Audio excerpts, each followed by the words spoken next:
ایٹمی ملک کو جغرافیے سے مٹانے کی دھمکی ذہنی دیوالیہ پن کی عکاس ہے۔ پاک فوج کا بھارتی آرمی چیف کے اشتعال انگیز بیان پر سخت رد عمل۔ ISPR نے بھارتی آرمی چیف جنرل اپندرا دیودے کی ایک بیان پر کہا کہ پاکستان عالمی سطح پر اہم ملک اور تسلیم شدہ ایٹمی طاقت ہے۔ بھارتی آرمی چیف نے اپنے انٹرویو میں کہا کہ پاکستان کو فیصلہ کرنا ہوگا کہ وہ جغرافیہ اور تاریخ کا حصہ بننا چاہتا ہے یا نہیں۔ ISPR نے کہا کہ پاکستان جنوبی ایشیا کے جغرافیہ اور تاریخ کا ناقابل تردید حصہ ہے۔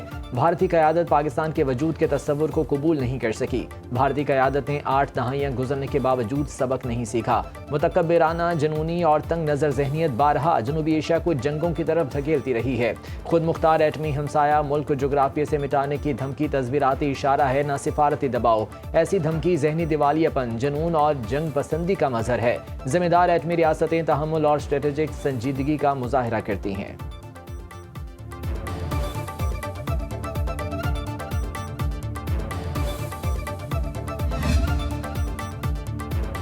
بھارت خطے میں دہشت گردی کو فروغ دینے والا اور ریاستی دہشت گردی کا سرپرست ہے۔ بھارت ہی علاقائی عدم استحکام کا بڑا سبب اور سرحد پار ٹارگٹ کلنگ کا مرتکب ہے۔ ISPR کے مطابق بھارت عالمی سطح پر گمراہ کن ڈس انفارمیشن مہم کا مرکز رہا ہے۔ نئی دہلی کی جارحانہ زبان دراصل مایوسی کا اظہار ہے۔ مارکہ حق کے دوران بھارتی ناکامی کو بے نقاب ہوتے دیکھا گیا۔ نئی جنگ کے نتائج نہ صرف پورے خطے بلکہ اس سے باہر بھی تباہ کن ثابت ہوں گے۔ بھارتی بیانیہ تاریخی حقیقت کو پس پش ڈالتا ہے۔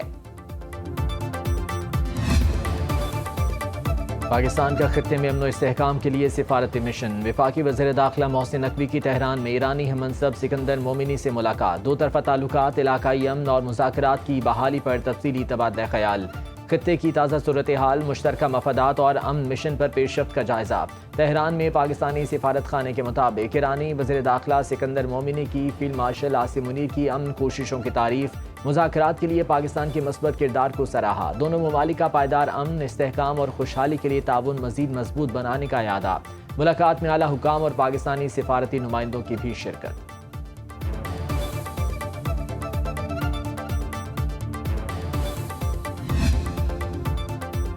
جلد امن معاہدہ نہ ہوا تو یہ ایران کے لیے بہت برا ہوگا۔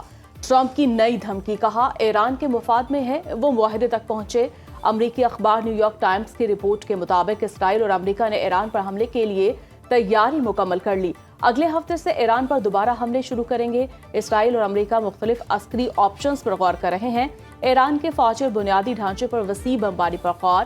خلیج فارس میں ایران کے تیل کے مراکز خارک آئی لینڈ پر قبضے کی تجویز۔ ایرانی سرزمین پر کمانڈوز اتار کر جوہری مواد کو قبضے میں بھی لینا شامل۔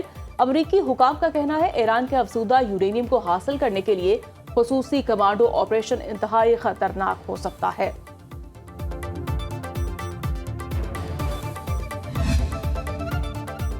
ٹرمپ انتظامیہ کے نئے مذاکرات کی خواہش کے پیغامات ملے ہیں۔ واشنگٹن کے حقیقی ارادوں پر اب بھی عدم اعتماد برقرار ہے۔ ایرانی وزیر خارجہ عباس عراقچی نے کہا کہ امریکہ ایران کے جوہری پروگرام پر مذاکرات کے دوران 2 بار ایران پر حملے کر چکا۔ ایران کو امریکہ کا نیا پیغام مل گیا، ہمیں مثبت پیغامات موصول ہوئے۔ امید ہے وائٹ ہاؤس عقل اور سمجھداری سے کام لے گا۔ امریکیوں کو بتایا جا رہا ہے کہ انہیں ایران کے خلاف خود سے چھیڑی گئی جنگ کے بڑھتے ہوئے اخراجات برداشت کرنا ہوں گے۔ امریکیوں کی اصل تکلیف اس وقت شروع ہوگی جب ان کا قرض اور مارگیج کی شرح بڑھے گی۔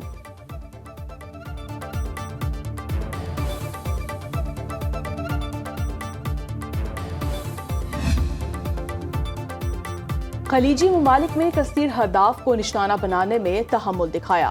ایرانی سپریم لیڈر کے مشیر محمد مقبر کہتے ہیں کہ رائے پر حاصل سینٹ کام کے مراکز سے متعلق احتیاط کا رویہ مستقل نہیں رہ سکتا۔ بعض خلیجی ممالک کو ایران نے اپنا دوست سمجھا، لیکن انہوں نے اپنی خود مختاری داؤ پر لگا کر اپنی سرزمین اور وسائل ایران اور فلسطین کے دشمنوں کے حوالے کر دیے۔ اگر حالات اسی طرح رہے تو ایران آئندہ زیادہ سخت رد عمل دے سکتا ہے۔ ایرانی پارلیمنٹ کے نیشنل سیکیورٹی کمیشن کے سربراہ ابراہیم عزیزی نے کہا، آبنۂ ہرمز میں بحری سرگرمیوں کو منظم کرنے کے لیے نیا میکنزم تیار کر لیا، جسے جلد پیش کیا جائے گا۔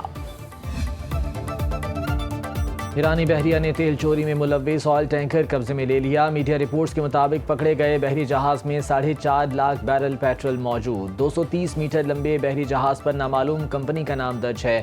چوری کا پیٹرول آبنائے ہرمز سے گزرنے کے بعد دوسرے جہاز میں منتقل ہونا تھا۔ ایرانی بحریہ نے جہاز کو بندر عباس منتقل کر دیا۔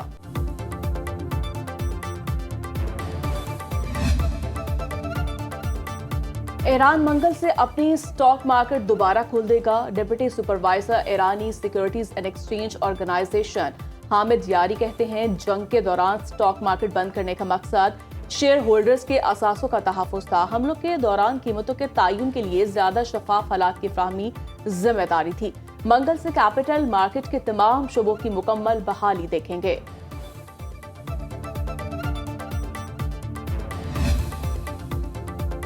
اماراتی صدر محمد بن زائد ال نہیان کا روسی ہم منصب ولادیمیر پوٹن سے ٹیلی فونک رابطہ. متحدہ عرب امارات اور روس میں اسٹریٹجک شراکت داری مضبوط بنانے پر تبادلہ خیال.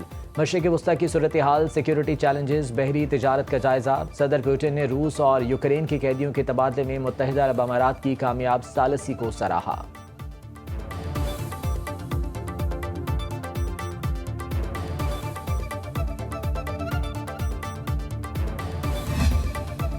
انمول پنکی کوکین نیٹ ورک کے خلاف کریک ڈاؤن.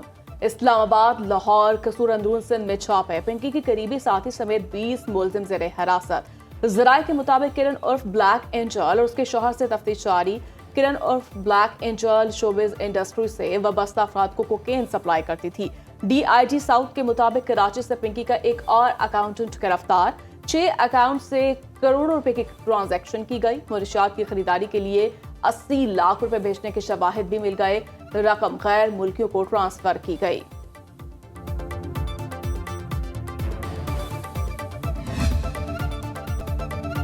وزیر اعلیٰ پنجاب مریم نواز کا آذربائیجان کا دورہ. آذری صدر الہام علیوف سے ملاقات. 2 طرفہ باہمی تعاون اور تعلقات کے فروغ پر بات چیت. مریم نواز کی باکو میں بابائے قوم حیدر علیوف کے مقبرے پر حاضری. وزیر اعلیٰ پنجاب کا ورلڈ لیڈر سمٹ سے خطاب شیڈول.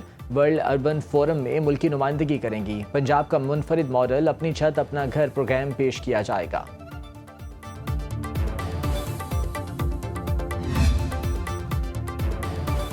خیبر پختونخوا کابینہ میں توسیع. 6 نئے وزراء، 4 مشیر اور 8 معاونین نے حلف اٹھا لیا.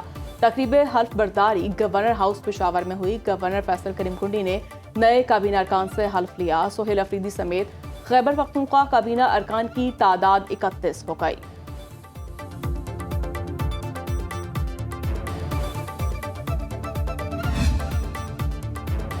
سندھ کے 9 اضلاع میں 13 نشستوں پر ضمنی بلدیاتی الیکشن. پولنگ کا عمل 5 بجے تک بلا تعطل جاری رہے گا. خواتین کی بڑی تعداد ووٹ ڈالنے کے لیے پولنگ سٹیشنز پر موجود. ممبر ڈسٹرکٹ کونسل کی 5، چیئرمین 2 اور وائس چیئرمین کی 2 نشستوں پر انتخابات.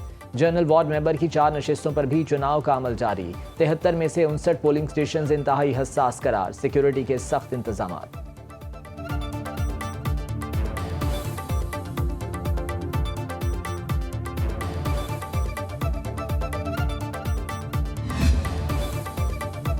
ذوالحج کا چاند دیکھنے کے لیے مرکزی رویت ہلال کمیٹی کا اجلاس آج ہوگا. وزارت مذہبی امور کے مطابق رویت ہلال کمیٹی کا اجلاس محکمہ موسمیات کراچی میں ہوگا. آج چاند نظر آنے کی صورت میں عید الاضحیٰ 27 مئی کو ہوگی. سعودی عرب میں چاند نظر نہیں آیا، 1 ذی الحج کل ہوگی.